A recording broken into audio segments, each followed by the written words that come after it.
Using food coloring is a fun and inexpensive way to dye or tie-dye your clothes at home. To get started, gather your materials and set up your workspace with old towels to protect it. Make sure to wear old clothing before you begin dyeing too.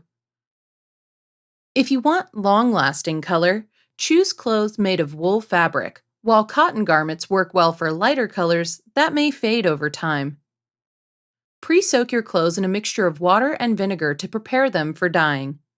Then soak them in water and food coloring, mixing different colors to create unique shades. Let the clothes sit in the dye mixture for 10 to 20 minutes, stirring occasionally. Afterwards, place the clothes in resealable bags for at least 8 hours to enhance the color. Keep in mind that protein fibers like wool, cashmere, or silk hold the dye better than other fabrics, like synthetics or cotton.